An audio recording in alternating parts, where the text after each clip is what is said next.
6 tot 12 Junie aan sy eervolle vermelding prosa stuk.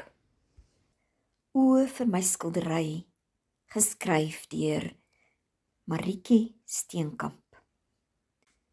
Jessica sit die verfkwas neer en stap 'n paar tree terug. Sy kyk met 'n skewe kop en skreefies oë na die halfklaar skildery op die esel. In gedagte vee sy haar hande aan die oorjas af. Sy vat weer die palet en sit nog 'n titseltjie wit by die blou.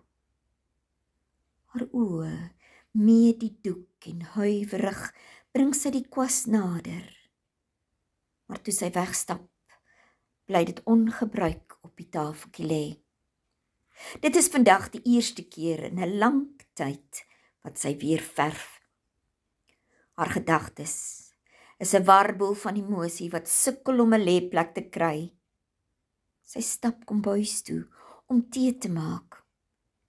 Die seer is nog rou en sy weet dat tee nie 'n siel se dors kan les nie.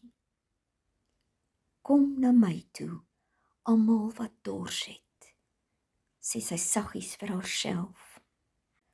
Onrustigheid laat haar angstig na die motor se sleutels soek.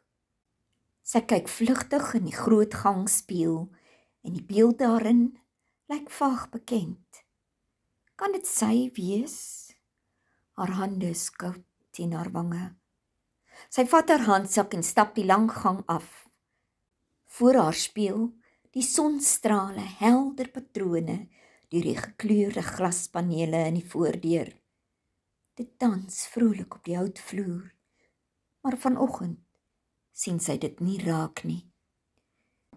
Voor die blou kamerdeur aarsel sy 'n bietjie en haar hand rus op die geel koper knop.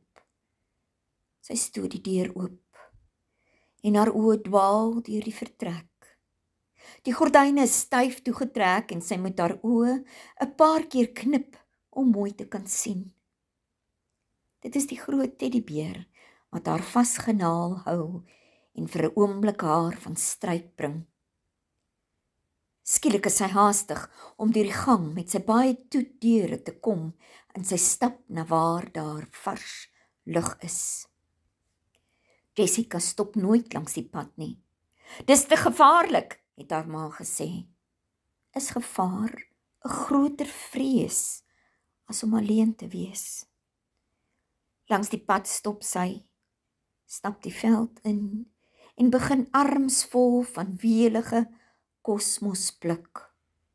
Haar handpalms is groen van die sweet om die rou stingels.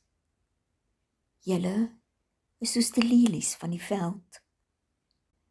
Toe sy 'n keer opkyk, sien sy hoe die wolke jaag op die strome van die wind.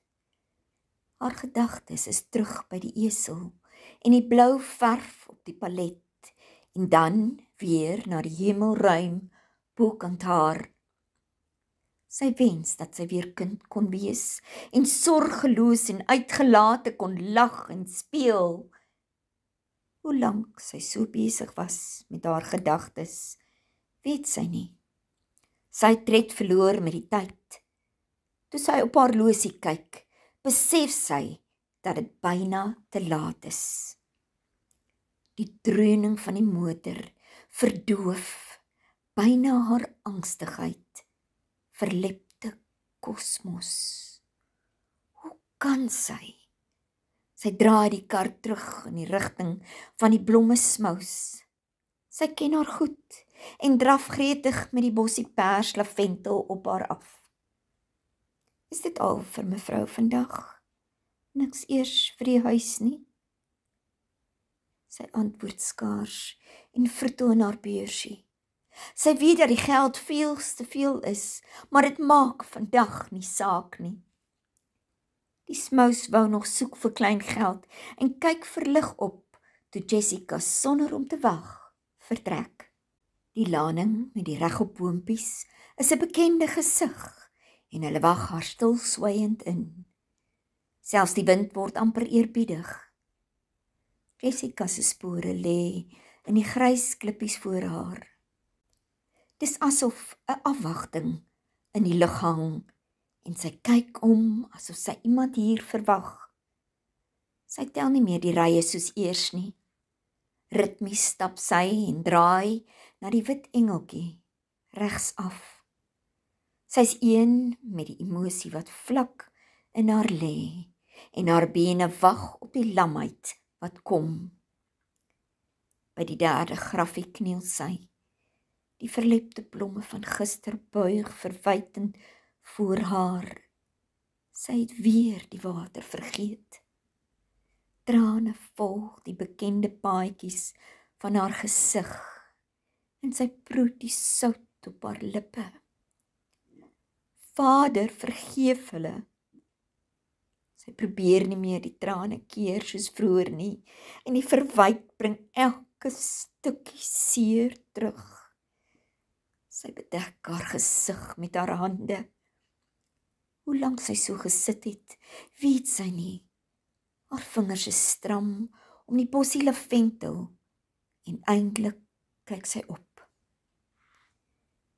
Die Here het gegee, die Here het geneem. Op die rand van die grafsteen sit 'n wit duif. Hy skrik van haar beweging en sprei sy vlerke. Dan sien sy hulle, die manne in wit klere. 'n duiseligheid suis in haar kop en die helder lig wil haar byna verblind. Sy sien hoe hulle die klip wegrol sodat die meester kan opstaan. Here, hoe kon ek twyfel? 'n nuwe onbekende vrede kom oor haar lê. Dit laat die grys winterskombers van haar afrol en die bloed vloei stadig terug in haar bene. Die lengte het uiteindelik aangebreek. Nou sy haastig huis toe. Dis al byna skemer. Daar is 'n bewing in haar hande en sy's amper te ywerig om die bos sleutels te vind. Asof dit die eerste keer is, lees sy wat op die deur staan. Wouter se kamer. Sy aarzel nie voor die vrolike deur nie, maar gooi die gordyne en vensters wyd oop. Dan maak sy die esel skuins voor die venster staan, sodat die lig daarop kan val. Sy onthou nou eers van die bossie lavendel en drafstap terug kar toe. Langs die bed met die teddybeer kry sy 'n blou glasie en prop die blomme daarin. Sy gaan sit langs die groot teddybeer en vryf haar oë. Vasberade vat sy die palet en druk die verfkwas liggies in die grysblou verf. Nou weet ek, die kleur van jou oë was blou, grysblou, en jou vrolike kleuterlaggie klink weer helder in my ore op. Sy neem die skildery en plaas dit teen die muur en druk die groot beer teen haar vas. Nou, dat ek jou oë kan onthou, my klein Wouter, nou kan ek weer sien.